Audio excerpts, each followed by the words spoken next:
Russia accuses Ukraine of planning to invade Moldova's breakaway region.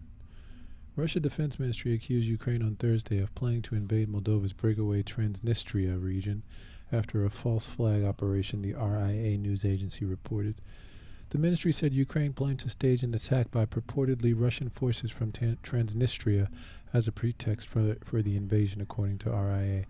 Separately, the TASS news agency quoted Russian Deputy Foreign Minister Mikhail Galuzin as saying the West had instructed the Chisinau government to stop all interaction from the Moscow-backed Transnistrian administration. Moldovan President Maya Sandu accused Moscow earlier this month of planning a coup to overthrow the government and drag Transnistria into its war. The mainly Russian-speaking region broke away from the Soviet Moldova in 1990. After the breakup of the Soviet Union in 1991, pro-Russian separatists fought a bloody war with Moldovan government forces. And from Aerotime.aero, Moldova authorities fear Russia plans to seize Chisinau airport. The recently appointed Moldovan Prime Minister Dorin Risian said Russia is considering taking control of Chisinau airport to open a new front in Ukraine, confirming a claim by Ukrainian President Volodymyr Zelensky. On February 20th, 2022, Zelensky told the German media Die Welt that Ukrainian special services have intelligence about Moscow's plan to seize Chisinau airport in Moldova's capital city to use as a bridgehead before opening a new front in western Ukraine.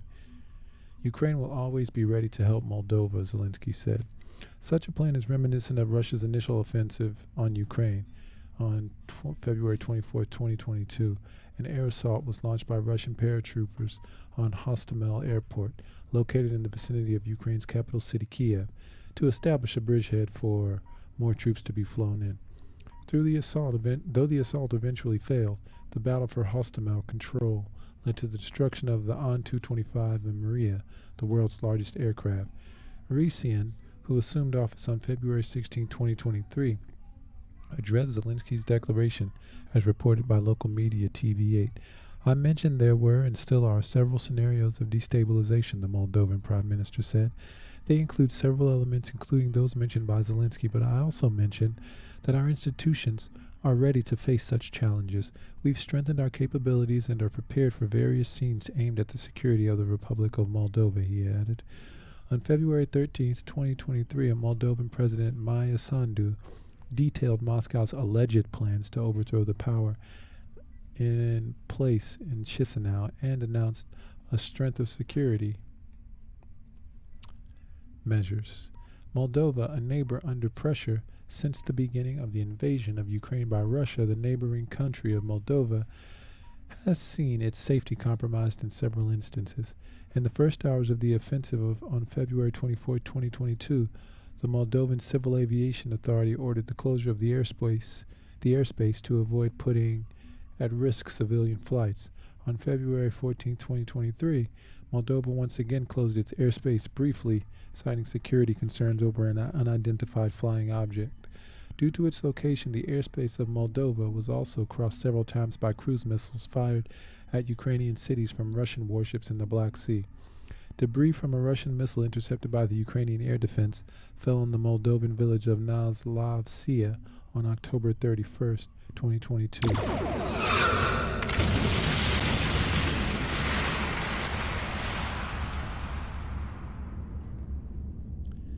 And from the informant.co.nz, the authorities fear a Russian military plan to take over Chisinau airport.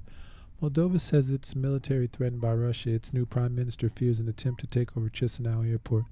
Moldova on the verge of a coup? Dorin Risian has only been in office for a few days, confirmed with Moldova. The words of Volodymyr Zelensky in the German media Die Welt. The Ukrainian president said earlier this week that Moscow would consider seizing Chisinau airport to transfer troops there before opening a new front in western Ukraine. The airspace was closed for a few hours. At the beginning of February, Moldovan intelligence services indicated they detected destabilizing Russian activities. Maya Sandu, the pro-European president, responded that our institutions work to ensure the security of the country and use all information from our partners to anticipate and prevent such attempts. On February 14th, Moldova closed its airspace for a few hours. The security reasons were put forward by local media without further precision against the backdrop of tensions between the former Soviet Republic and Moscow. Thursday the 16th, during a session in the Moldovan parliament, Dune stressed that it's important to continue our efforts until the Russian forces withdraw from Transnistria, calling for the demilitarization of the pro-Moscow separatist region. Daniel Foda told him that this demilitarization was essential to ensuring the country's peaceful reintegration. The words angered Moscow, with the Kremlin accusing Chisinau of anti-Russian hysteria. And here's some footage from a recent protest in Moldova. Several thousand protesters rallied in Moldova's capital on Sunday amid a cost of living crisis and skyrocketing inflation. The call was for the country's new pro-Western government to cover citizens' winter heating bills. The protest was organised by a recently formed group, Movement for the People, and supported by members of Moldova's Russia-friendly Shore Party, which holds 6 seats in the former Soviet Republic's 101-seat legislature. Some of the demonstrators called for the country's president, Maia Sandu, to stand down. Others held placards with the faces of some of Moldova's leaders and politicians placed next to photographs of large homes and fancy cars. Sate, fără de zarplată, fără de lucru, fără de nic, cum să trăim noi mai departe? Șorțanele se ridică, cu și noi, suntem vopșă, cu tățul, dar suntem bomși. Mai mult pentru pensie. Să ne ajungă și nouă. Ne-au spus că ne mărește, și ne mărește. A week ago, President Sandu outlined what she claimed was an alleged plot by Moscow to overthrow the government in order to put the nation at the disposal of Russia and to derail it from its course to one day join the European Union. Russia strongly denies her claims.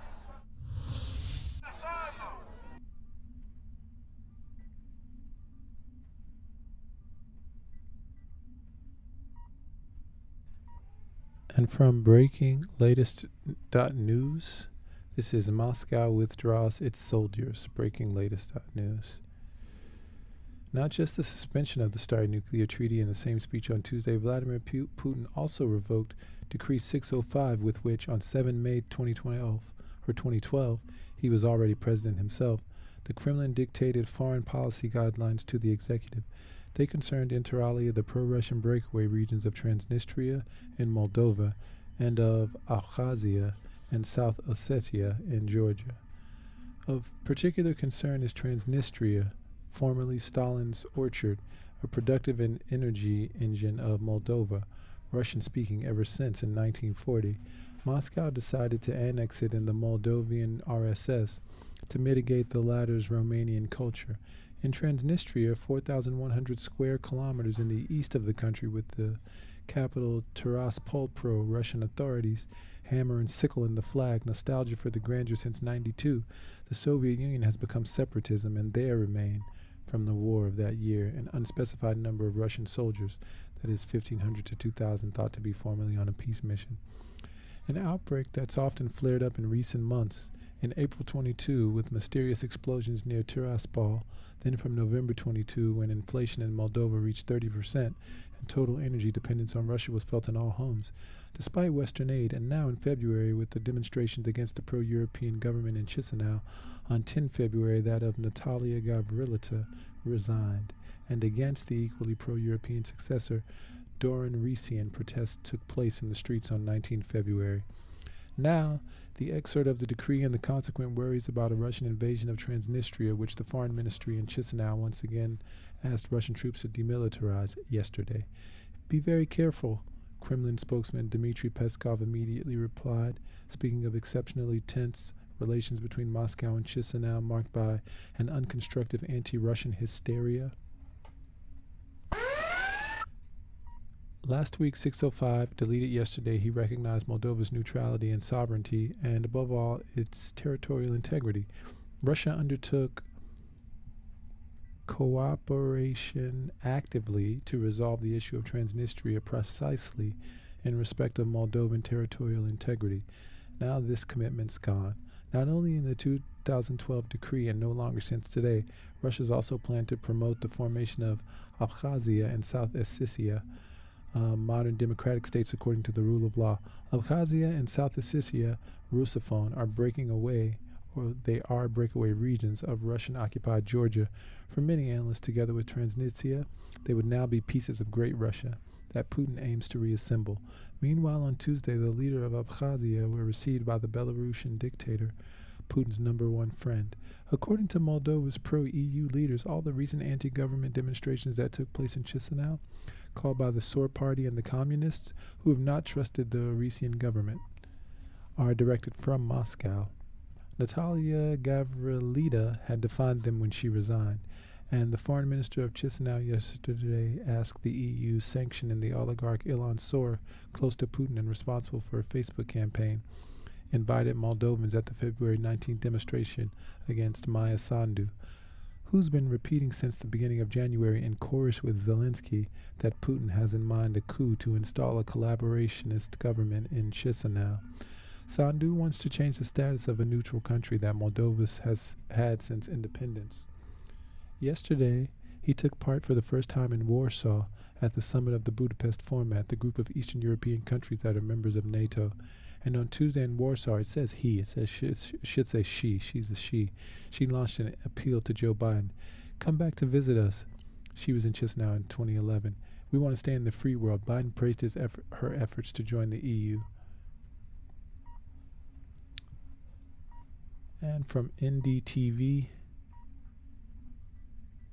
let's see. Putin cancels order backing Moldova's sovereignty in separatist conflict. The decree, which included a Moldova component, outlined Russia's foreign policy 11 years ago, which assumed its closer relations with EU and US. President Vladimir Putin revoked on Tuesday a 2012 decree that in part underpinned Moldova's sovereignty in resolving the future of the Transnistria region, a Moscow-backed separatist region which borders Ukraine and where Russia keeps troops. The decree, which included a Moldova component, outlined Russia's foreign policy 11 years ago, which assumed Moscow's closer relations with the European Union and the United States. The order revoking the 2012 document was published on the Kremlin's website and states the decision was taken to ensure the national interests of Russia in connection with the profound changes taking place in international relations. It's a part of a series of anti-Western moves announced by Putin on Tuesday. Alexandru Flencia, Moldovan chairman of the Joint Control Commission as the security zone around Transnistria, said the cancellation didn't mean that Putin was abandoning the notion of Moldovan sovereignty. The decree is a policy document that implements the concept of Russia's foreign policy, Flencia told Publica TV. Moldova and Russia have a basic political agreement that provides for mutual respect for the territorial integrity of our countries. The Kremlin said that Russia's relations with Moldova, which last week approved a new pro-Western prime minister that vowed to pursue a drive to join the EU, were very tense. It accused Moldova of pursuing an anti-Russian agenda. Wedging between Romania and Ukraine, Moldova, one of Europe's poorest nations, has been led since 2020 by President Maya Sandu with strong U.S. and European Union backing. U.S. President Joe Biden met her in Poland on Tuesday, affirming his support.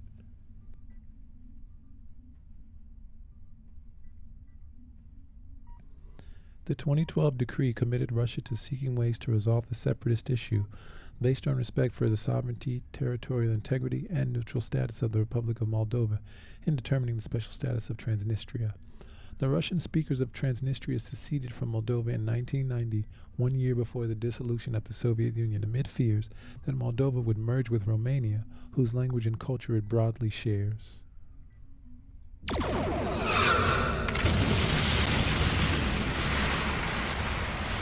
A brief war pitted newly independent Moldova against the separatists in '92, but there's been virtually no violence in the past 30 years, with Russian peacekeepers still posted in the tiny sliver of land, which has no international recognition.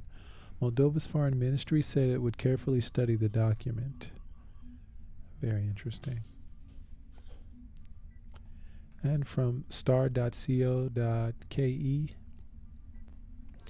we want Russia to come, say Moldova protesters.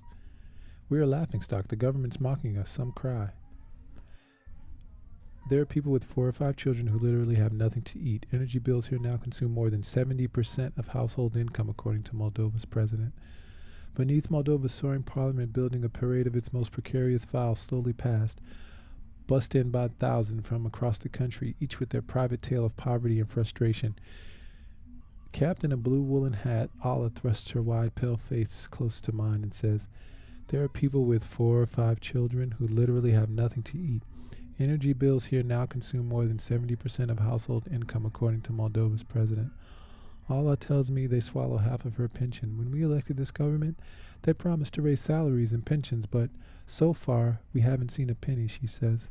Sunday's protests organized by Moldova's Roshan Sor party are being closely watched by governments across Europe and beyond. Most protesters travel to the capital city, Chisinau, by bus, with their costs reportedly covered by the Sor party.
The Russian Sword Party are being closely watched by governments across Europe and beyond.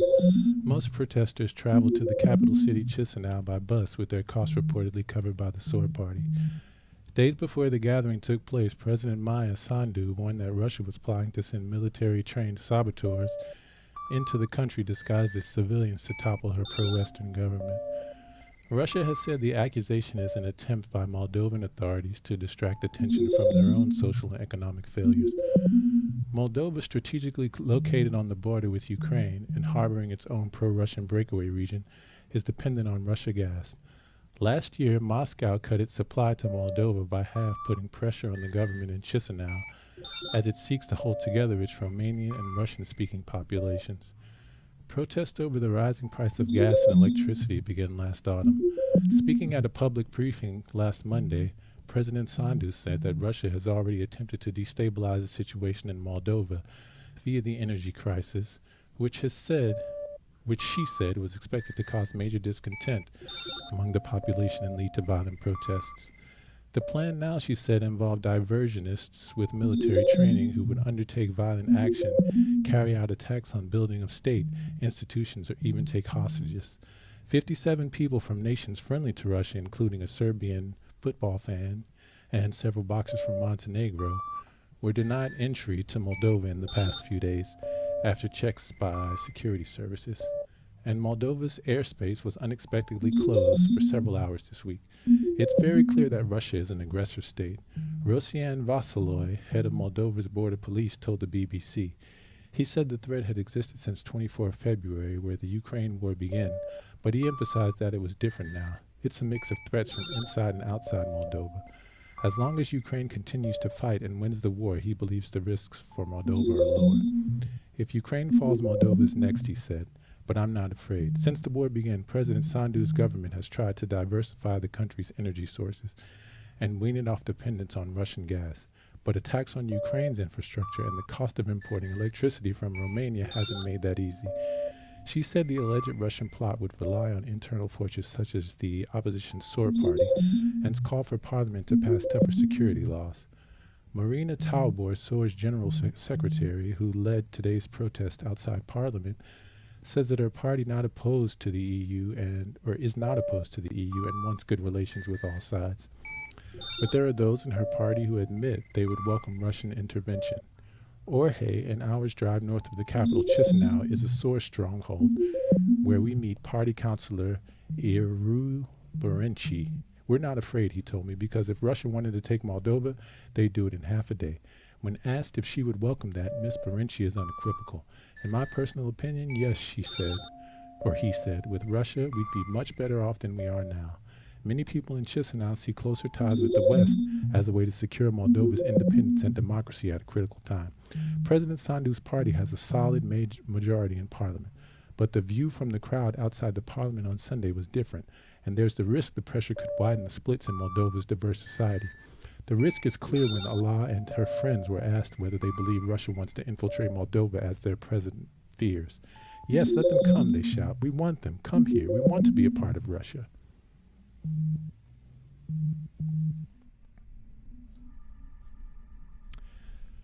And from the Weekly Blitz, Moldova threatens the region by acting as NATO proxy. For Transnistria to be demilitarized, Moldova must stop threatening the region and start respecting the local people's right to political autonomy, writes Lucas LaRose. Moldova insists on the threat and blackmail strategy against Transnistria. The country's new head of government has called on Russian troops to withdraw from the autonomous republic in order for the region to be demilitarized. In fact, the Western-backed Moldovan tactic of trying to intimidate the Transnistrian people will only lead to more conflict and insecurity, creating a scenario of instability in the face which Moscow will not remain inert. And from Press TV, the real nature of the Israeli regime. Actually, you know what? That would be it. We're going to watch this space and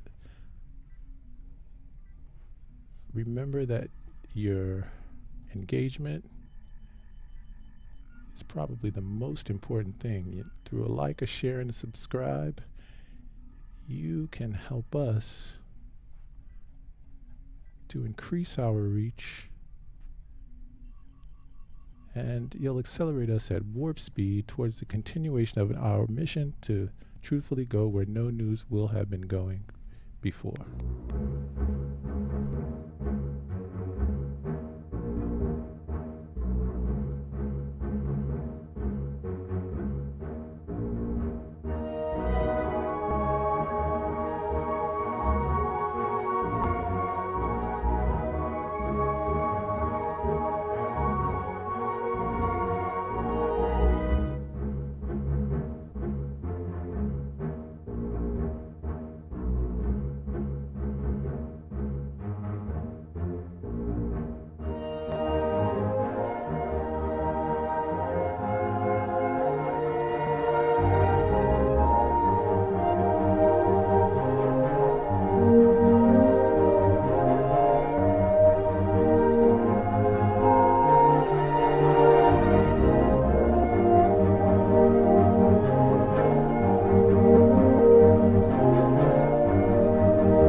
today's unemployment figure